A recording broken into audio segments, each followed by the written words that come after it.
As we move through 2021, we're still getting regular reminders that even though life's more normal, the effects of the coronavirus are going to be with us for a long time. While some people are looking back in the rear vision mirror to see what lessons we can learn to give us some guidance for the year ahead, today I'm going to be looking forward. I'm going to look forward into the future as I chat with leading demographer Simon Kuestenmacher about what he calls the big shift. We're going to talk about some major demographic changes that you should be aware of, especially if you're interested in property investment, or if you're in business. But first, I am actually going to look back in the rear vision mirror a little bit to give you some quick lessons from 2020 to help you take better advantage of our property markets in the current year. Now, there's nothing new about these, but they're things that seasoned investors would have already learned and relearned last year during the challenging year we had in property. Firstly, timing the market is hard. Of course, if you're a regular listener to this podcast, you know that I've always suggested you should never bother trying to time the market. But in October last year, I mentioned that our property markets had turned. They turned the corner, and clearly that's been the case with rising property prices ever since. But anyone who's tried to time the top or the bottom of the market over the decades I've been investing, they've usually missed out. So I would suggest you spend your efforts finding the best asset you can rather than trying to time the market. Another important lesson I'd like to show you is don't try and fight the Reserve Bank or our governments. Clearly our regulators have got a strong vested interest in keeping our housing markets liquid and preventing massive falls in property values. But if you think about it, it's the government's job to look after its constituents, to protect them, not just by providing police and hospitals and a judicial system, but also by protecting their jobs as it's done with the stimulus and by protecting the value of their biggest asset, their home. Our property markets are too big and too important for our regulators and the banking system to let them fail. Clearly, our government's massive money easing and fiscal stimulus was a key driver for our economic recovery, and looks like they did a good job. The third lesson I'd like to discuss with you is that economic depressions can be avoided. Our regulators have learned over the last couple of decades, and 2020 showed how a rapid and large and well-targeted economic policy response can protect an economy from a significant shock and can enable it to rebound quickly when the threat abates. Now, this is a good reason for investors not to panic in the face of future economic shocks. Remember this when it happens again, because it will. I don't know what's going to cause it, but every decade or so the world breaks. We have an X factor, something go wrong. But when you've got big shocks like this, our regulators know how to deal with them. And this brings me to the last lesson that I'd like to leave you with in this long-winded introduction to today's show. Be careful who you listen to and turn down the noise. Last year, investors were bombarded with information and opinions around what the coronavirus would mean to our economy, what it would do to our property markets. But much of this was just noise. The lesson is to turn down the noise and stick to a long-term investment strategy.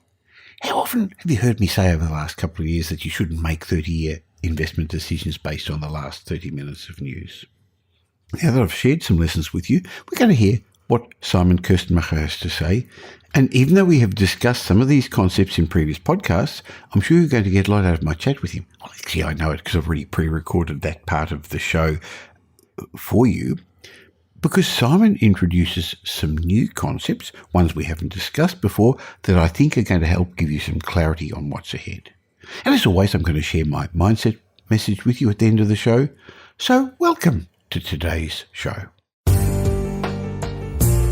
Welcome to the Michael Yardney podcast, where twice each week you will learn a number of new ideas regarding success, property investment and money in around 30 minutes. Our show is brought to you by Metropole, who specialise in helping you grow, protect and pass on your wealth through strategic property and wealth advice. Now here's your host, Michael Yardney, Australia's authority in wealth creation through property, who has been voted one of Australia's top 50 most influential thought leaders.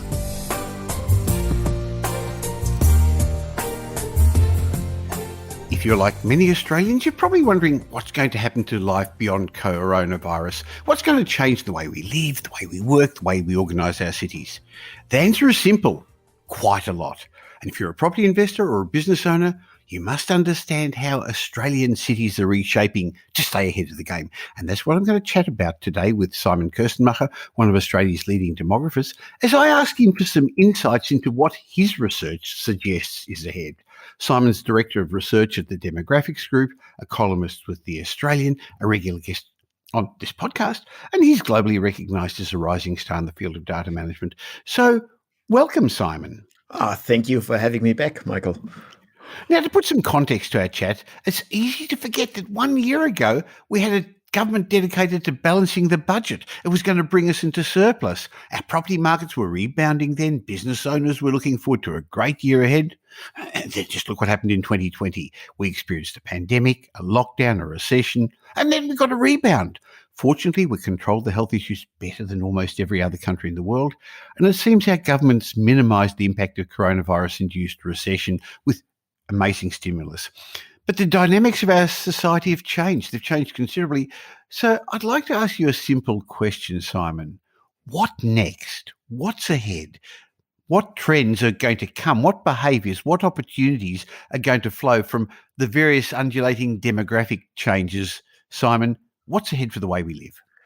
Well, I do think we first want to take the big picture global perspective and try to understand where Australia is standing in the aftermath of COVID from an international perspective.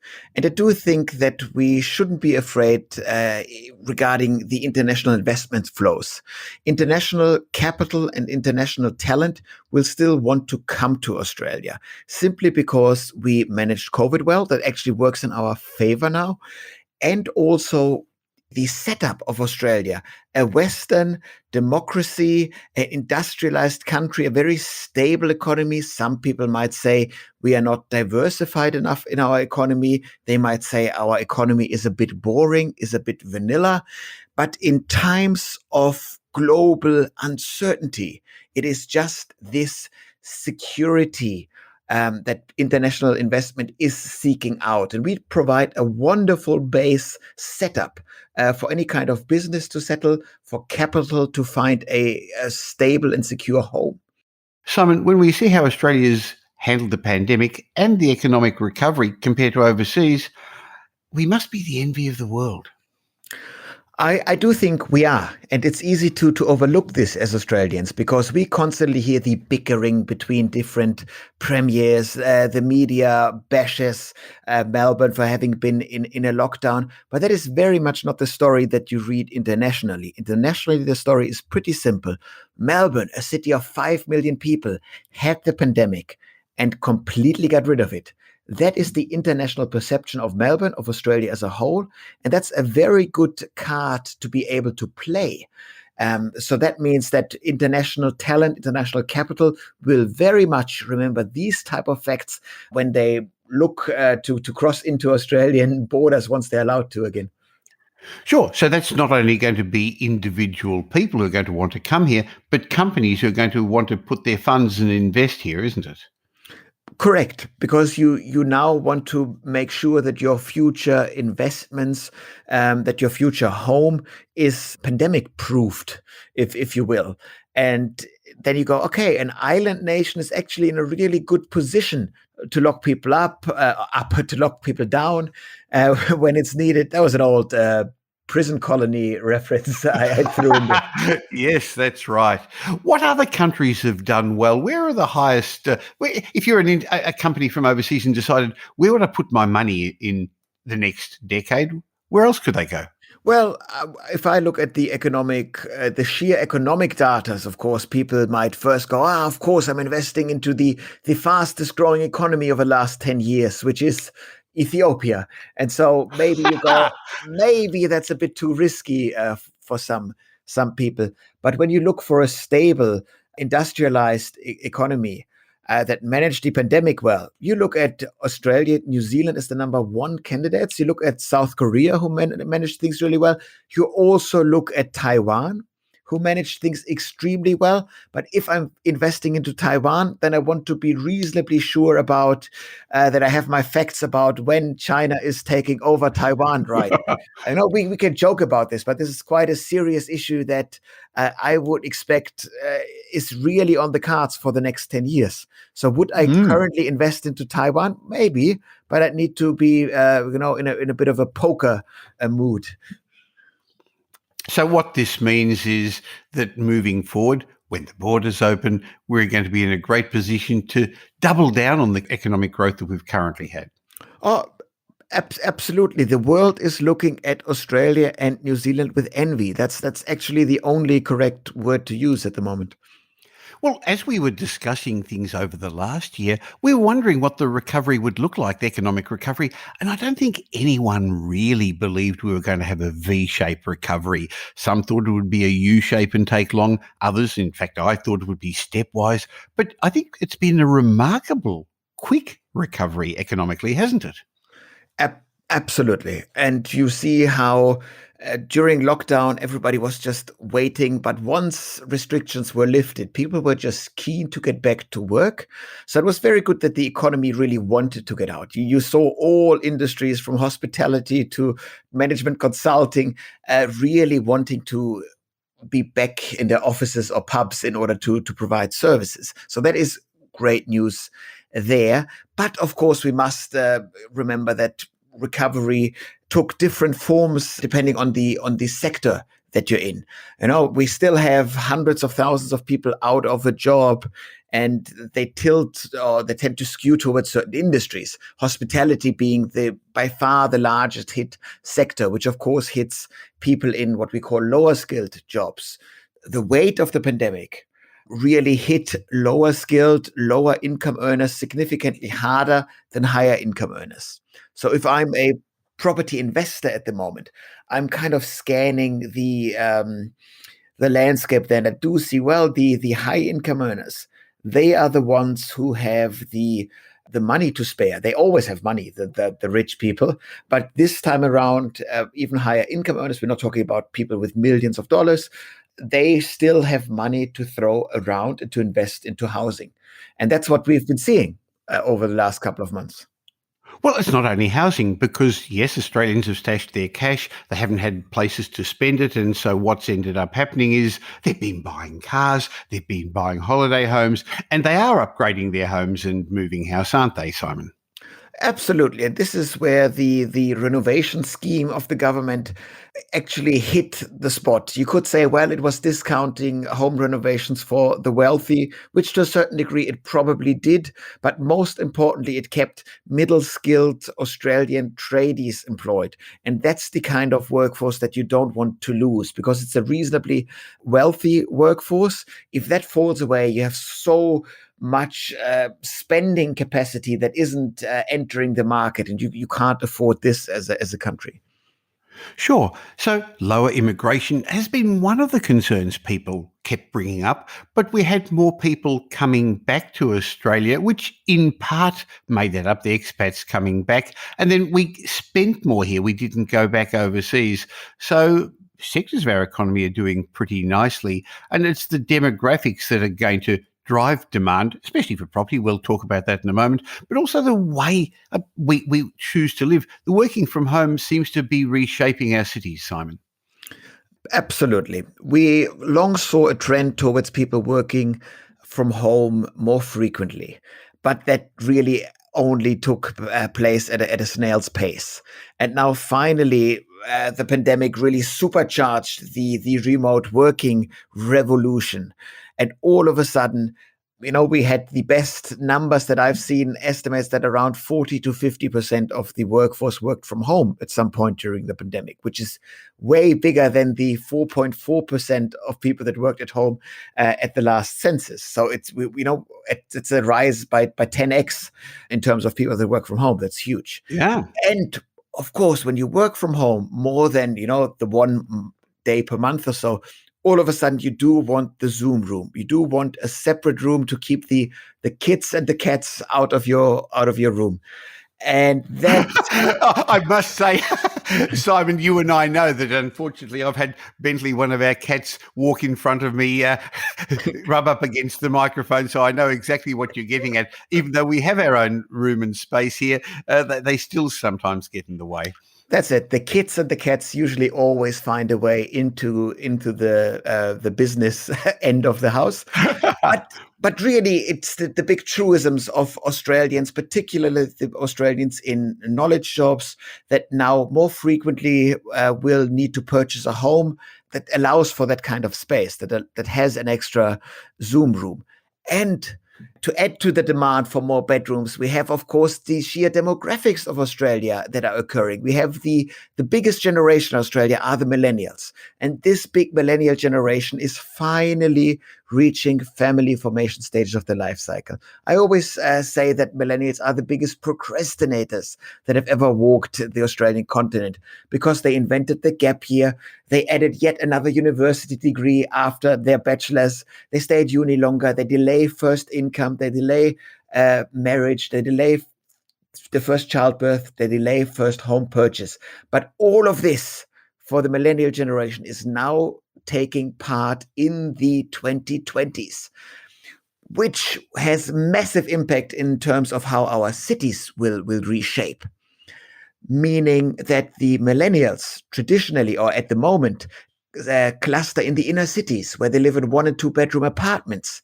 But now, if you add the Zoom room, if you add 1.7 kids to your house, all of a sudden you need at the very least 3 bedrooms in your house.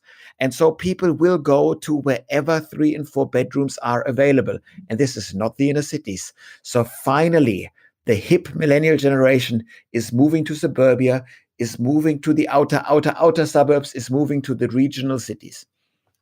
Well, that's going to change the shape of our city. And I've seen your pretty graphics, which we can't show on an audio-only podcast. So maybe you could talk us through how our city shapes are going to change using the egg scenario that you like to talk about. That's it. We said that before the pandemic, an Australian capital city very much looked like a fried egg, where you have the delicious yolk in the center of the city. This is where all the jobs are. So everybody wants to live as close as possible to the job center to avoid the soul-destroying commute. We do know from happiness research, of course, that the single task in your whole life that makes you most miserable is commuting in a car. And that makes sense to me, because you sit in this machine that can go 200 kilometers per hour and you're going 12. And it is this constant disconnect that drives you mad. So people avoid it. People pay a premium for housing near the job center. And in this fried egg city, the poorer people are pushed to the margins of the city. They have to commute to work longer. They stay away from their family, from their kids for longer. Whereas the richer people move to the inner suburbs. Now, the city shape, of course, this has horrible consequences for transport, because everybody moves into the CBD at the same time, out of the CBD at the same time. Gridlock is guaranteed. It's a nightmare. And you can't really do much about it. You can't build more roads. There's only so many trains that you can add. It doesn't really work. But now we essentially took the spatula onto our fried egg city and made it into a scrambled egg, where sure, there's still a CBD, where a couple of jobs are clustered in the CBD. But more than anything else, we spread the load of jobs to the suburbs, whereas a knowledge worker job traditionally took place in a central high-rise tower. They now take place, well, hopefully in a Zoom room, but probably also at the kitchen counters all around the capital cities. And in this kind of city, the whole economy gets reshaped, because the lattes that were purchased in the inner city cafes, they are now either being purchased at a suburban cafe, or they're being drunk at the kitchen counter at home. So, that's in favor of Coles or Woolies or whoever sells the beans to you. And they're of course way more intense forms than cafes and coffee retail that is impacted by this shift of jobs. And of course, it shapes the way that we as Australians interact with other humans. You have more time with your family, with your neighbor, with your local retailers, and less time with your job, with your bosses and your coworkers. Well, I found one of the things is it's actually made us more productive. I know my team and yours is actually going to spend lots more time working from home, but still going into the office some of the time. And people aren't wasting their time on the commute, and they are clocking in earlier. They're having their breakfast in front of their computer. They're not taking the breaks. I think bosses have learned that it's okay to let people do things like this work from home. People are more responsible. I can't see that change going back to the old ways that we're going to work 9 to 5. I think management's learned for us to become more flexible. There are many reasons why I would expect the working from home trend to be active. We will never go back to 40% of the workforce working from home. That is really, really high. But we will still have a very high level of people working from home, simply because, as you mentioned, people are more productive working from home. We knew this way before the pandemic as well. There's plenty of research that people work more from home. So if you are a cynical, evil boss, it is actually better to trust your workers and have them work from home. The one problem there is, of course, that an established team that knows itself, they work extremely well remotely with the occasional day to meet in the office. It is much harder to onboard new staff. If you're a team that grows by 3, 4 people, it's hard to fully integrate those people into the team when they only ever meet people via Zoom. So that's a big challenge that we need to make be aware of at the very least. But there's also the general trend why some people really enjoy working from home and some people really hate it. And you want to understand what the reason behind this. And there's beautiful research that divides workers into work preferences. You know, the integrators, they're people like me actually who want to work and have private life at the same time, and they switch between tasks every 5 minutes. For them, it's no issue at all to be working from home. But they're also the separators, the people that want a really clear distinction between work time and family time. And that's hard on them because you can't, even if you have a Zoom room, you can't just say you go into this room and you step out 8 hours later. That really doesn't work in the reality of most families. So there's a certain type of workers that will always be a bit annoyed by the working from home movement. But nonetheless, I would say when you make a property purchasing investment decision, don't bet against working from home. Be aware that the trend will be strong. It will not be at pandemic levels because that is extremely high, but it will be much, much higher than at the last census. And if I was a developer, if I would be very much adding Zoom rooms with beautiful camera equipment and stuff into all of my homes. Sure, you'd actually leave room for a home gym setup. You'd want a space for the kids to do their karate or their dance classes online. You want a reasonable outdoor space. The world has changed. One of the other interesting things I saw some of your research was how our workforce is changing. And I'd like you just to talk a bit about how our education level determines our income and our spending capacity over our lifetime. Because when you taught me this concept, I found it fascinating. Obviously, it's very obvious, but you just put it so cleverly in words. And I do think really that education is such an important factor when analyzing workforce data. So in essential terms, the ABS divides any kind of job. It puts into one of 5 baskets. That's a skill level. There are officially 1,300 jobs, and each of those jobs has a skill level assigned to it, a number from 1 to 5. Skill level 1 workers are highly educated people that need at least a university degree to be allowed to do that job. And skill level 3 workers are the backbone of the Australian middle class. That's your tradies, your manufacturing workforce. Skill level 4 workers are low skilled work. You need some sort of degree, some sort of qualification to become a barista or a truck driver. And skill level 5 jobs are so-called unskilled jobs. You don't need a qualification. You learn everything you need to do on the job. The issue here is that in Australia, we still think that the jobs are distributed like a beautiful bell curve, where most of the jobs sit in the middle. Sure, there are a couple of highly skilled jobs, a couple of poorly skilled jobs, but essentially we're a middle-class country. This is very much not the case. This is the Australia of the 1970s that we're picturing here. The Australian workforce looks much more like a U, where we have 32% of jobs in the skill level 1 jobs, highly educated, highly skilled jobs. And then we have 24% of jobs in the skill level 4 jobs, 16% in the skill level 5 jobs. It means a whooping 40% of jobs are really low skilled jobs. And the reason why this matters is, of course, that the income level of jobs correlates to the education level. So the low skilled jobs earn way less than the highly paid jobs. Really, if you're on a skill level 4 or 5 job, that's perfectly fine. If you have a job like this while you're studying, that's fine. It provides you enough income to get by, and that's good enough. But there's no way to build decent wealth on such a job. You need to have at very least a skill level 3 job, a tradey kind of job, to build some wealth over time. The problem is with the kind of jobs that we're adding to the workforce is that we're not adding any skill level 3 jobs. That is a stagnating middle of the job market. Half of the new jobs that we created over the last 5 years are skill level 1 jobs. That's huge. And so we are really hollowing out the workforce into winners and losers. And it's quite easy to service the top end of the market, to build super flash luxury dwellings that the upper classes can purchase. That's an easy market to target. It is much harder to provide decent housing for the lower income population.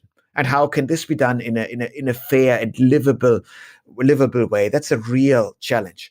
Now, in the pandemic, we saw that the hollowing out got even more extreme because the job losses, remember, between February and August, that's the latest we got data for, 400,000 jobs were lost, but not across all job levels.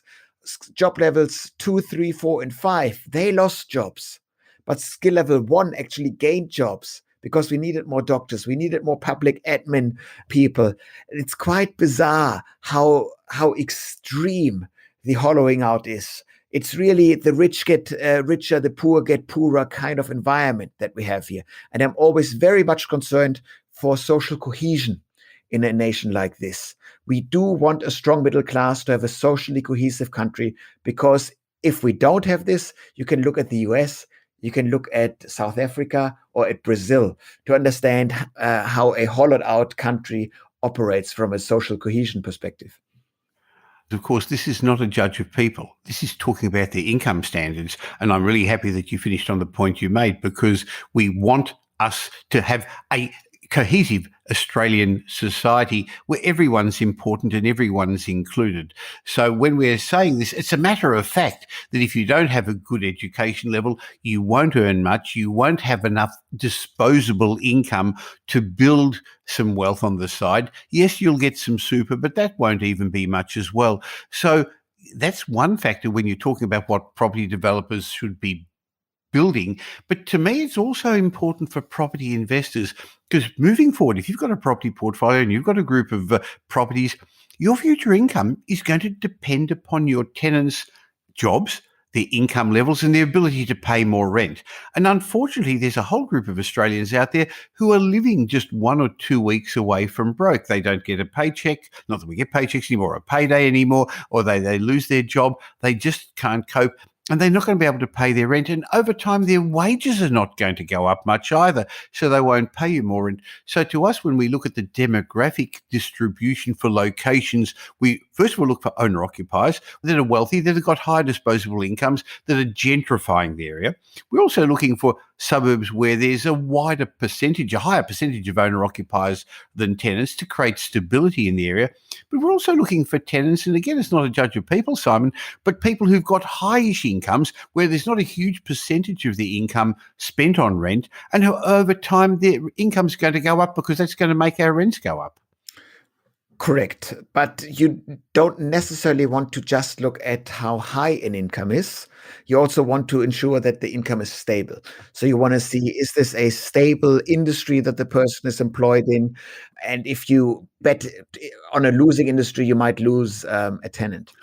Very much so. So therefore, that's a really good point, that basically we're not looking for one industry towns, and that's why we stick with the capital cities. And even though I see Perth going to be a rising market in 2021-22 because it's had a really flat period, in my mind, too much of its general industry is dependent upon one industry, on mining, and let's be blunt, on China.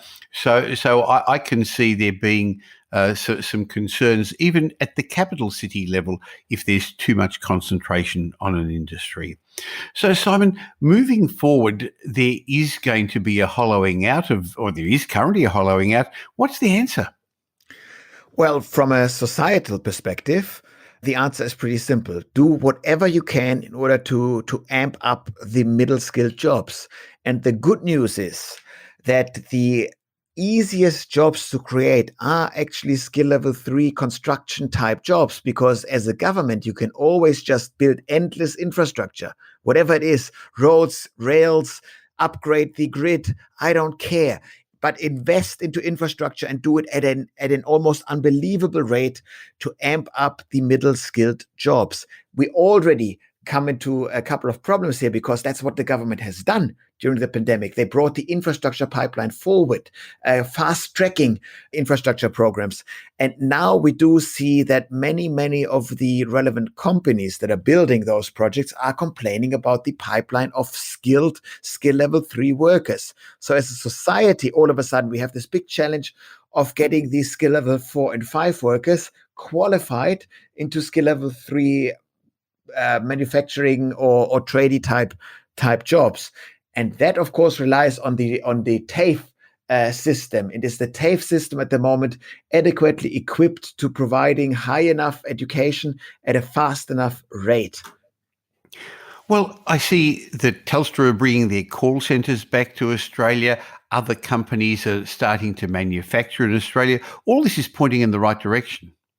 Yes, there are plenty of trends, and we do always remember the very start of the pandemic when we had supply chain sovereignty issues in Australia, where there was only one little company outside of Shepparton that was able to build medical grade face masks. There were only 2 little companies that could completely, throw everything around and were able to build some basic ventilators.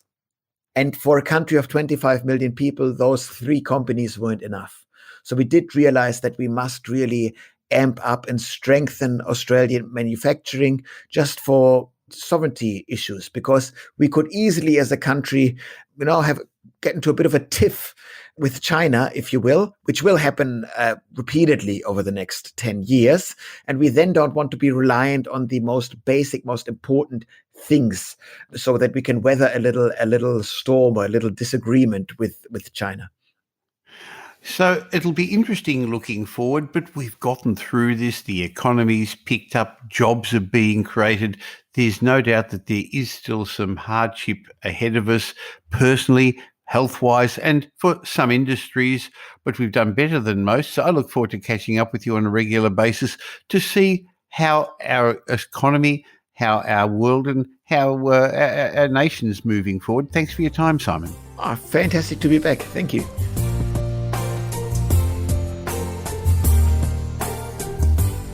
In a moment, I'm going to share my mindset message with you. But just following on the discussion we had with Simon, clearly the world is changing. But there are also some great opportunities as we're entering a new property cycle. This is the sort of thing that only happens once in every decade or so. But with all the pieces falling together at the moment, I think this current property cycle is going to be more like a once-in-a-generational opportunity. Having said that, not all properties are going to increase in value. So, as always, careful property selection is important. In fact, I know not all properties are going to increase in value, not because they've never done that way before, but because the rich are getting richer and there is a gap in society, as Simon and I discussed. So if you're looking to secure your financial future, you're going to need more than just a property strategist. You're going to need more than just a buyer's agent. And that's how Metropole can help you, because we offer a 360-degree holistic approach to ensure you grow, protect and pass on your wealth. Why not go to metropole.com.au and find out about what we do. What we do to start with is customise the solution to meet your specific needs. because we build you a customised, personalised strategic property plan. So whether you're a beginner wanting to get into the market, an experienced investor just wanting to get to the next level or see how your current portfolio is working and whether it's going to get you where you want to go, or a sophisticated investor who wants to manufacture capital growth by becoming a property developer, find out more about our range of services at metropole.com.au. Leave us your details. I'd love to be part of your wealth creation journey. Now here's Michael's mindset message. Remember, a change in your thinking will lead to a change in your life. In my mindset message today, I'd like to talk to you about how to be happier with your money. Now, I recently heard a story about a wealthy couple who were at a party hosted by a multi-millionaire, and the wife said to her husband, "Do you realise that our host makes more money in one day than you do in a year?" Interestingly, her spouse's response was, "Yes, but I've got something he'll never have. Enough." Now, that's a great lesson to learn, isn't it? So how much money is really enough? Now, I grew up in a poor household where money was scarce, and while I can't actually remember when it was, I know I was very young when I decided I wanted to become wealthy. I wanted to become wealthy through property investment after seeing the lifestyle some of my friends' parents enjoyed because they owned investment properties. What I didn't realise at the time was that it was likely to take me 30 years to develop a big enough asset base to give me the sizable passive income that I was after. I didn't realise at the time that along the way I'd need a real job, I'd have to practice delayed gratification and money discipline, and I'd have to work long hours and hard and save and invest and reinvest my money. Back then, I didn't realise that you need to do the hard work early in your life so you can have an easier life later on. What I do remember was that I wanted to be a millionaire by the age of 30. Now, back then, and remember that was more than 50 years ago, $1 million was worth a lot more than it was today. So how much money is enough? $1 million might have been sufficient 50 years ago, but how much is enough today? And how do you even work it out? Well, in his book, 30 Lessons for Living, Tried and True Advice from the Wisest Americans, gerontologist Carl Pillemer interviewed well over 1,000 elderly people mainly aged between about 80 and 100, and he was looking for sources of unique guidance from those who'd already lived a rich and fulfilling life. One of the things I found interesting was that not one person out of the 1,000 interviewed said that to be happy you should try to work hard or you should have as much money as you can to buy things you want. Not one person said it was important to be at least as wealthy as the people around you, and if you have more than they do, then you're a success. Not one person, not a single person said you should choose your work based on your desire for future earnings. Now, to be clear, the elderly didn't say that money isn't important, because it is.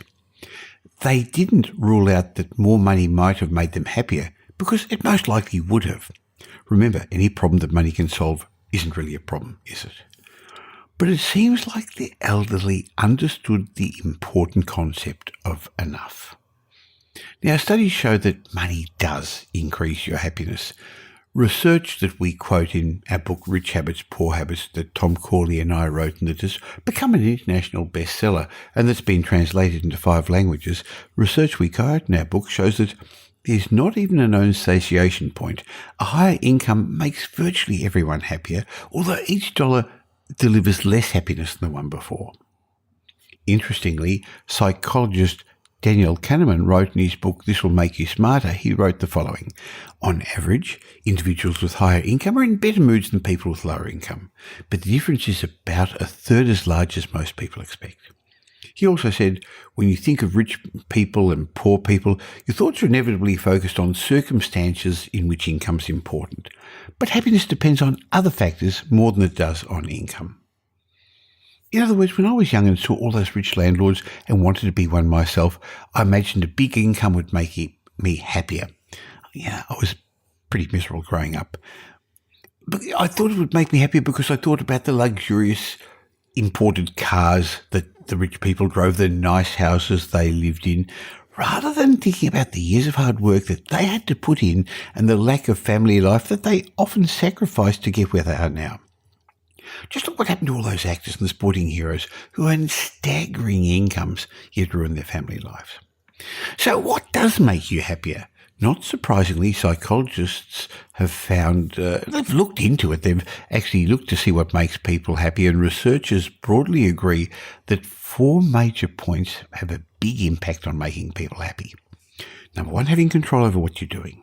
Number 2, progress in what you're pursuing. The third point is connection with other people, and the fourth is having a purpose and meaning. That's it. You'll notice more money isn't on the list. But you can easily see how more money ties into these points. Money can grant you the freedom from being locked into a job that you don't enjoy. Money can provide the tools necessary to achieve progress in pursuing your goals. Money can afford you time off and a chance to spend time with the people that matter to you. Money can give you the ability to provide charity and community contributions, bringing meaning and purpose to your life. Yes, money is important in those areas where it's important, and not at all important in those areas where it's not important. So I believe striving to be rich, striving for financial independence is worthwhile, but it's a marathon, not a sprint. Yet it's a race worth running because it's going to allow you to live your life by design.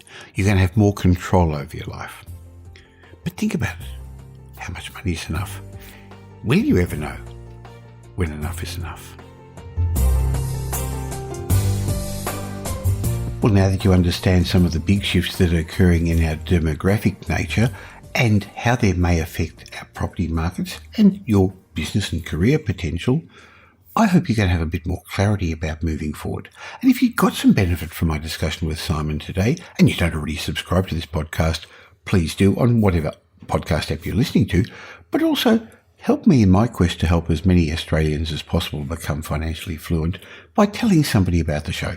There's a share button on every podcast app, and of course, you could just tell people or leave us a review on Stitcher, iTunes, Spotify, wherever you listen to this. Now, in between the twice-weekly podcasts, you can catch me on social media. Just look for Michael Yardney, or why not join us at our private Facebook group, where every day I leave some exclusive content, just little tips that will help you. Just go to Facebook and look for the Property Update Facebook group. In the meantime, I look forward to catching up with you real soon.